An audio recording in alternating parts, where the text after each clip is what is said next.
अगर सेकुलरिज्म का मतलब यह है कि आप अपने ही देश के खिलाफ खड़े हो जाएं, तो शायद आप सेकुलर और कम्युनल का असली मतलब ही नहीं जानते हैं, नहीं समझ पाए। देखिए, मुद्दा ईरान, अमेरिका और इसराइल की जंग का है, लेकिन इसमें मज़हब कहाँ से आ गया?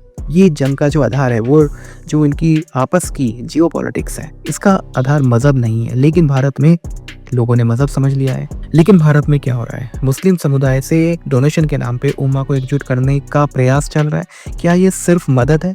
जंग में जो मासूम लोग मारे गए, उनके साथ हमारी भी सहानुभूति है, चाहे वो इधर से मारे गए या उधर से मारे गए। हमारी सहानुभूति दोनों की तरफ है, लेकिन इस पे राजनीति नहीं होनी चाहिए। इसके पीछे की जो इनकी आपस की जियोपॉलिटिक्स है, उसको हमें समझना चाहिए। अगर आप किसी की मदद करना चाहते हैं, किसी को समर्थन करना चाहते हैं, तो उसका आधार मानवीय होना चाहिए, राजनीतिक नहीं। लेकिन यहाँ पे मामला जो बन गया वो राजनीतिक और मजहबी बन चुका है। कश्मीर में डोनेशन इकट्ठी की जा रही है, किसके लिए? ईरान के लिए। क्यों?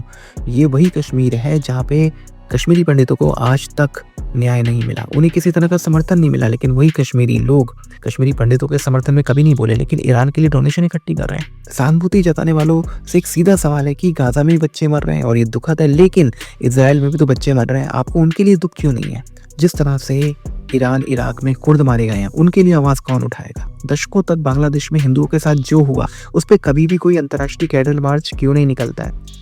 सोशल मीडिया पे ऑल आई नॉट रफा चलता है, ट्रेंड करता है, खूब वायरल होता है, लेकिन कभी भी कश्मीरी पंडितों का दर्द क्यों नहीं कोई देखता? इनमें से किसी ने कभी नहीं देखा, इन कश्मीरियों ने भी नहीं देखा जो चंदा इकट्ठा कर रहे हैं। ये जो सहानुभूति है इन लोगों को लेके, ये सिर्फ सड़क तक नहीं है, सिर्फ कश्मीर के इन लोगों तक नहीं है, बल्कि प्रियंका गांधी, कोई देख लीजिए, फिलिस्तीन के समर्थन में वो बैग लेके आ गई थी, किस तरह की बातें वो कर रही थी। और भारत सरकार पर उन्होंने पूरा दबाव डाला कि भारत सरकार ईरान का समर्थन करे, पूरी कोशिश की, बड़े एडिटोरियल लिखे गए। लेकिन जब बात भारत के आंतरिक हितों या पड़ोसी देशों में जो गैर मुस्लिम है, हिंदू, सिख हैं, उनके ऊपर अत्याचार होते हैं, उसकी बात आती है, तो फिर ये सभी लोग जो है ना, इनके मुंह पे एक रहस्यमयी चुप्पी छा जाती है।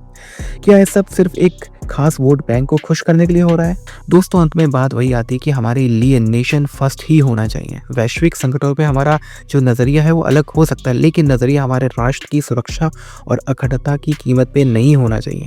अगर हम अंतर्राष्ट्रीय जंग को मजहबी चश्मे से देखेंगे, तो हम अपने ही देश के सामाजिक ताने बाने को नुकसान पहुंचाएंगे। आप क्या सोचते हैं? कमेंट बॉक्स में जरूर